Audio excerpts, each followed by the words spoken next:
क्या आपका डॉग आपके ऊपर या कुछ लोग जो आपके घर आते हैं उनके ऊपर जंप करता है? ये सिर्फ बैड मैनर्स नहीं है, ये लीडरशिप इशू है। आज मैं आपको एक सिंपल रूल बताऊंगा जो आपकी ये प्रॉब्लम हमेशा के लिए फिक्स कर देगी। Rules and consequences. अगर आप इसे फॉलो नहीं करते हो तो झेलते रहो। Ties, brother, and be gone from here, Satan! सबसे पहले बिहेवियर को समझते हैं। क्यों एक डॉग आपके ऊपर जंप कर रहा है? इन नेचर, चाहे आप वुल्फ्स के पैक में देखो या डॉग्स के पैक में देखो, जो फॉलोअर्स होते हैं वो कभी भी एक लीडर के ऊपर जंप नहीं करते। जंपिंग साइन है एक्साइटमेंट का, डोमिनेंस का या अटेंशन डिमांड करने का।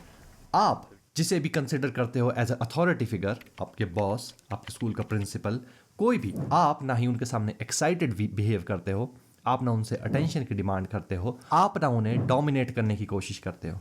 तो इसीलिए आप बिहेव करते हो उनके सामने। डॉग्स बिहेव करते हैं इन नेचर अथॉरिटी फिगर के सामने by not jumping upon them.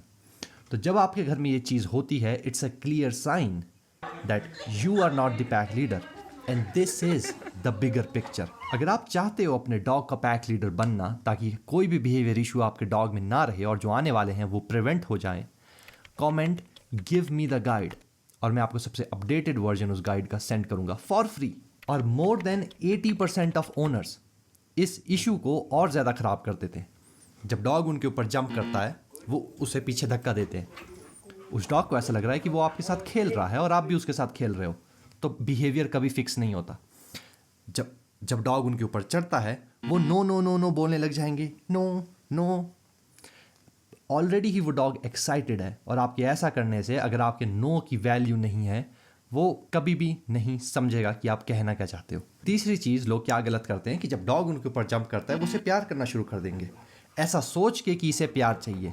Exactly, उसे प्यार चाहिए, लेकिन वो प्यार ले रहा है आपके ऊपर जंप करके और आप उसे प्यार दे रहे हो उसका वो बिहेवियर को नर्चर करके, और आप चाहते हो कि डॉग आपके ऊपर जंप ना करे। इम्पॉसिबल। तो जब आप अपने डॉग के साथ इस तरह से बिहेव करते हो, इट इज़ ऑब्वियस कि जब कोई लोग आपके घर में आते हैं वो डॉग उनके साथ उसी तरह से बिहेव करता है। क्योंकि एक घर में अगर बच्चा बदतमीज़ी के साथ रेज किया जा रहा है तो जब बाहर से कोई अंदर आएगा तो ऑब्वियसली वो उसके साथ भी बदतमीज़ी करेगा, उसे और कुछ नहीं आएगा। द रूल जो आपको फॉलो करना है इस बिहेवियर को फिक्स करने के लिए और एक पैक लीडर बनने के लिए, जैसा कि इन नेचर होता है, that is to claim your personal space. आपका डॉग आपकी पर्सनल स्पेस पे नहीं आ सकता अगर आप इंटेंशनली उसे इनवाइट नहीं कर रहे हो। जब आप ये सेट कर देते हो, जो मैं आपको बताऊंगा कैसे करना है, ये बिहेवियर इशू परफेक्टली रिजॉल्व हो जाएगा। स्टेप 1, अगर आपको जंपिंग बिहेवियर रिजॉल्व करना है, वो ये है कि आपको उस डॉग को कोई अटेंशन नहीं देनी है जब वो डॉग जंप करे। इसका मतलब ये नहीं है कि आप घर आए, अंधे हो जाओ, अब डॉग को देखो मत, डॉग को छुओ मत, वो इसका मतलब नहीं है। हम चाहते हैं कि अब हम घर आ रहे हैं तो डॉग हमें देख के खुश हो। हम क्या नहीं चाहते कि वो डॉग हमारे ऊपर जंप करे। तो आपको अपनी अटेंशन, अपना टच, अपनी वॉइस, अपना आई कांटेक्ट उस टाइम डॉग से हटाना है जब वो डॉग आपके ऊपर जंप कर रहा है। उस डॉग ने जंप किया, इग्नोर, राइट? आप स्टिल खड़े हो सकते हो। दिस मीन्स कि आप उस डॉग को कोई भी रिस्पॉन्स नहीं दे रहे उसके जंप करने का। उसको आपसे अटेंशन चाहिए, नहीं मिल रही क्योंकि आप स्ट्रेट खड़े हो। उसको वो चाहता है कि आप उसे प्यार करो, नहीं मिल रहा, आप स्ट्रेट खड़े हो। ये है स्टेप 1। आप उस डॉग को वो नहीं दे रहे जो उसे चाहिए, आप इग्नोर कर रहे हो जब वो जंप करेगा। स्टेप 2 में आप इंटेंसिटी थोड़ी रेज करते हो। मान लो नहीं सुन रहा है डॉग, ढीठ हो गया है क्योंकि आपने उसको बुरी तरह से रेज किया है। स्टेप 2 इज कि आप उसकी तरफ बढ़ो। उस डॉग ने जंप किया, उसकी तरफ बढ़ो कॉन्फिडेंस के साथ। उसकी स्पेस पे घुसो जब वो आपके ऊपर जंप करे। इससे उसे ये समझ आएगा कि उसके जंप करने से वो आपकी स्पेस पे नहीं घुस रहा है, बल्कि आप उसकी स्पेस को क्लेम कर लोगे। साथ ही साथ आप डिस्टेंस डिमांड करोगे।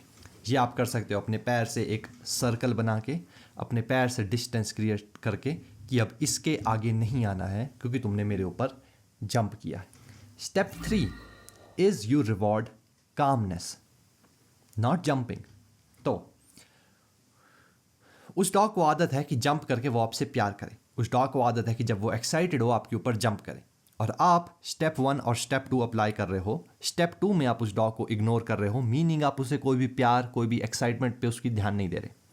स्टेप 2 में क्योंकि जंपिंग डोमिनेंस की वजह से भी आती है, आप उसकी स्पेस में घुस रहे हो, अपनी स्पेस ओन कर रहे हो, पैर से एक डिस्टेंस क्रिएट कर रहे हो कि भाई मेरी स्पेस पे नहीं आना है। It's a form of correction. अब स्टेप 3 में आप उस डॉग को प्यार कर रहे हो जब वो रिलैक्स्ड है। तो जो डोपामिन, जो मज़ा वो लेना चाह रहा था आपकी स्पेस में घुस के, अब आप वो मज़ा उसे दे रहे हो जब वो रिलैक्स्ड है। लेकिन आप इनकंसिस्टेंट नहीं हो सकते, क्योंकि फिर वो डॉग कंफ्यूज हो जाएगा कि भैया चाहते क्या हो। रूल्स जो मैं आपको बता रहा हूँ, this is not dog training, these are rules. ये तोड़े नहीं जा सकते।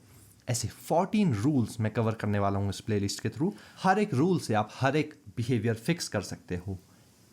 लेकिन एक रूल के बेनिफिट, जैसे कि ये जो क्लेमिंग द पर्सनल स्पेस का बेनिफिट, आपको तब तक नहीं मिलेगा जब तक आप बाकी सारे रूल्स भी इसके साथ फॉलो नहीं कर रहे हो।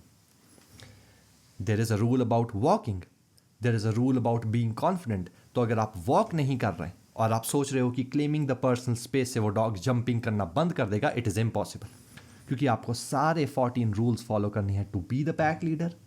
तब जाके एक पर्टिकुलर रूल आपकी एक पर्टिकुलर बिहेवियर प्रॉब्लम फिक्स करेगा, और जो बाकी 13 रूल्स हैं वो आपकी आने वाली बिहेवियर प्रॉब्लम्स को प्रिवेंट करेंगे। और जब आप विद डिसिप्लिन इन सब को प्रैक्टिस करोगे, this will make you a pack leader. और उसके बाद आप जितने मर्जी डॉग को कंट्रोल कर सकते हो, जितने मर्जी डॉग के साथ ऑफ लीश एक्सपीरियंस ले सकते हो, because you are the pack leader. आप जो बोलते हो वो डॉग सुनता है। वो डॉग आपको एक अथॉरिटी फिगर की तरह देखता है। अगर आप 0.1% भी चाहते हो बनना पैक लीडर, तो मेरे पास एक फ्री गाइड है आपके लिए। कमेंट करो गिव मी द गाइड, और मैं आपको सबसे अपडेटेड वर्जन सेंड करूंगा। और हमारी लर्निंग को कंटिन्यू रखने के लिए मेक श्योर आप इस वीडियो को ध्यान से देखें, जो कि आपको एक और बहुत इंपॉर्टेंट रूल बताएगा जो आपको मिस नहीं करना है।